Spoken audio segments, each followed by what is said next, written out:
Hello students, BSc third year में आज हम आपका टॉपिक चल रहा था फूड प्लांट्स। तो फूड प्लांट्स में हमारे टॉपिक में आज हम आपको यहाँ पर राइस हमारा कंप्लीट हो गया था। राइस के बाद हम आज वीट पढ़ने वाले हैं। तो वीट क्या है, ठीक है। तो वीट का कल्टीवेशन हमें पढ़ना है कि वीट का कल्टीवेशन कैसे होता है और कैसे इसकी यहाँ पर गुड़ाई खेती होती है। तो सबसे पहले आपको वीट का बॉटनिकल नेम पता होना चाहिए कि इसका बॉटनिकल नेम क्या होता है। तो इसे हम क्या कहते हैं, इसका बॉटनिकल नेम ट्रिटिकम एस्टाइवम होता है। ट्रिटिकम एस्टाइवम होता है और इसकी फैमिली होती है पोएसी। पोएसी फैमिली के अंतर्गत आपका यहाँ पर जो चावल राइस था वो भी पोएसी फैमिली के अंतर्गत था और यहाँ पर वीट भी क्या है, पोएसी फैमिली के अंतर्गत रखी गई है, ठीक है।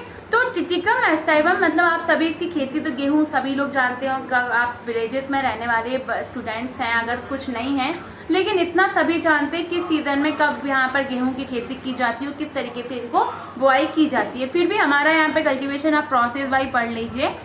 तो सबसे पहले जीन, तो ट्रिटिकम के अंतर्गत सभी प्रकार के गेहूं अर्थात जंगली तथा खेती करने वाले सम्मिलित किए गए हैं। इन सभी में रोटी बनाने वाला गेहूं सबसे अधिक महत्वपूर्ण होता है तथा भोजन की फसल के रूप में उगाया जाता है और क्योंकि यह विश्व के 1/3 भाग का प्रमुख भोजन होता है। आप सभी जानते हैं वीट पूरे भाग भारत में हर जगह विश्व में क्या है, गेहूं के माध्यम से ही रोटी, उसी से इंसान का पेट भरता है। तो ये 1/3 भाग का प्रमुख भाग भोजन के रूप में प्रयोग किया जाता है। निको, ली, बेबीलोन तथा उनके सहयोगियों ने गेहूं की 14 जातियां विश्व भर में ज्ञात की, जिन्हें में 3 समूहों में जैसे डिप्लॉइड, टेट्राप्लॉइड, हेक्साप्लॉइड में उनकी जनन कोशिकाओं में पाए जाने वाले क्रमशः 7 क्रोमोसोम वाले 14 और 21 क्रोमोसोम गुणसूत्रों की संख्या के अनुसार आधार पर श्रेणीबद्ध किया गया है। जापान में इस प्रकार कोशिकीय अध्ययन सन 1918 में टी सकामुरा तथा अमेरिका में कॉर्नसैक्स द्वारा किया गया। इस प्रकार के समूहों का अध्ययन 1930 में जर्मन के वनस्पति वेत्ता ऑगस्ट शुल्ट्ज ने किया तथा केमिकल अध्ययनों के आधार पर इन सब प्रकार के अध्ययन किए गए, ठीक है। और गेहूं की जातियों की 3 समूहों में सारणी को दर्शाया गया। तो अब इसमें 3 समूह सारणी मतलब मैंने बताया डिप्लॉइड, टेट्राप्लॉइड और हेक्साप्लॉइड। तो डिप्लॉइड जातियां 2 हैं, टेट्राप्लॉइड में आपकी 7 रखी गई हैं और हेक्साप्लॉइड में आपकी 5 जातियों को रखा गया है। आप चाहे तो टेबल के नेम में बोल सकती हूँ, आप लिखना चाहें तो लिख सकते हैं। जो डिप्लॉइड जाति है ट्रिटिकम एगिलोपोडीज, ट्रिटिकम मोनोकोकम, ये 2 जातियां। अब टेट्राप्लॉइड की Triticum dicoccoides, Triticum dicoccum, Triticum durum, Triticum persicum, Triticum turgidum, Triticum polonicum, Triticum timopheevii, ठीक है। ऐसी हेक्साप्लॉइड की ट्रिटिकम एस्टाइवम, मतलब ये हेक्साप्लॉइड है जो हम पढ़ रहे हैं एस्टाइवम, ठीक है। और सेफेरोकोकम, ट्रिटिकम कॉम्पैक्टम, ट्रिटिकम स्पेल्टा, ट्रिटिकम माचा, ये सारी जातियां 5 प्रकार की जातियां हैं, ये हेक्साप्लॉइड है, ठीक है। अब है जीन, दाने की स्ट्रक्चर कैसी होती है तो आप वो भी बना सकते हैं। गेहूं के दाने की बीज कवच तथा अंडाशय भित्ति में से संयुक्त होकर एक जटिल संरचना बनाता है और चोकर कहती है, जिसे इसके अंदर प्रोटीन, वसा युक्त एल्यूरॉन होता है और दाने का प्रमुख भाग मंड मतलब स्टार्च, ग्रेन युक्त भ्रूणपोष होता है। भ्रूण वाले भाग में प्रोटीन, यहाँ पर विटामिन, वसाएं पाई जाती हैं, अतः संपूर्ण दाने में कार्बोहाइड्रेट्स, वसाएं, प्रोटीन तथा विटामिन प्रचुर मात्रा में पाए जाते, ठीक है। तो अब हम कल्टीवेशन की बात करते हैं। कल्टीवेशन कैसे किया जाता है, तो भारत में गेहूं का फसल शरद ऋतु वाली कहलाती है, जो ग्रीष्म ऋतु की वर्षा के बाद सितंबर या अक्टूबर में बोई जाती है, सितंबर या अक्टूबर में ग्रीष्म ऋतु के बाद यहाँ बोई जाती है। कृषि की फसल के लिए समय समय पर होने वाली वर्षा लाभप्रद होती है। ठीक है, और समय समय पर इसकी वर्षा क्या होती है, लाभप्रद होती है। क्ले तथा दुमट मिट्टी गेहूं की फसल के लिए उत्तम मानी जाती है।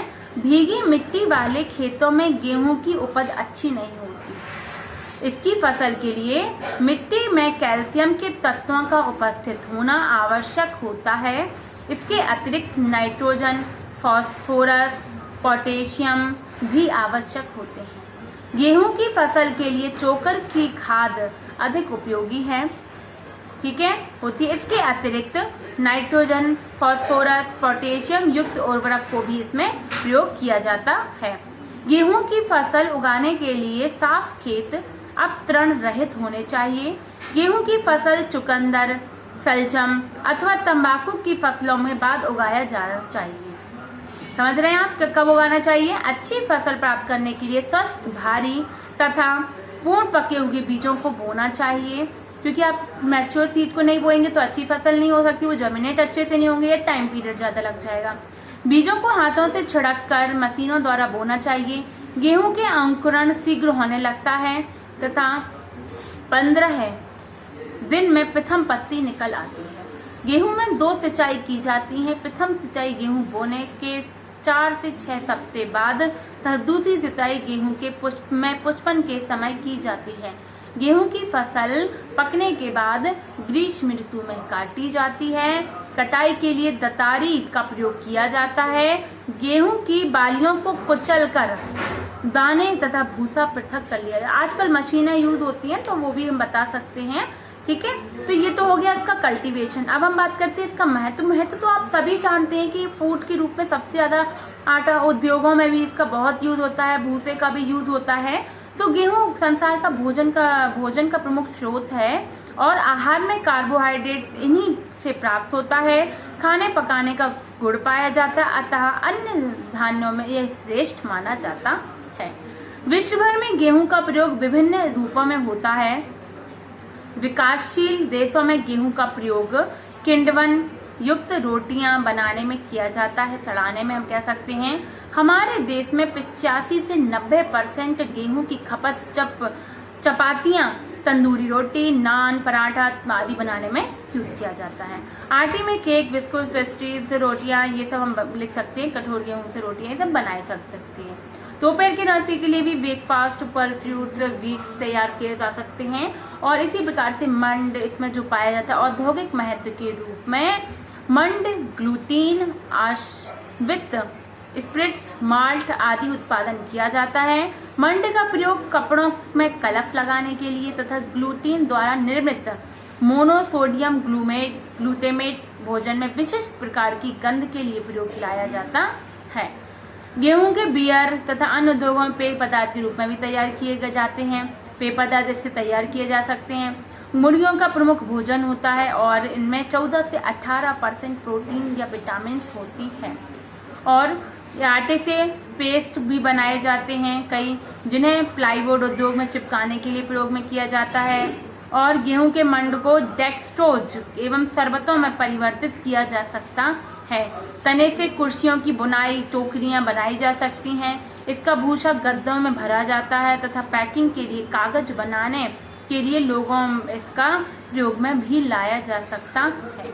मनुष्य के आहार में गेहूं का चोकर का कार्य करता है और ये एक प्रकार से चोकर का कार्य करता है, जिससे आंतों में भोजन ठीक प्रकार से पचा हुआ या पच जाता है। तो भोजन के रूप में सभी प्रकार से मैंने यहाँ पर व्हीट के बारे में प्रॉपर आपको कल्टीवेशन बता दिया है, कैसे इसकी प्रोसेस होनी होती है। तो आप इसको अच्छे से पढ़ लीजिएगा। ये तो उसका कल्टीवेशन, उसके डायग्राम आप सभी बना सकते हैं। तो सीड के बारे में आज के लिए इतना ही। नेक्स्ट वीडियो में मैं आपको राइस के बाद यहाँ पर आपको पोटैटो, शुगर केन के बारे में भी बताऊंगी। ठीक है स्टूडेंट, तो आज के लिए इतना ही। Thank you.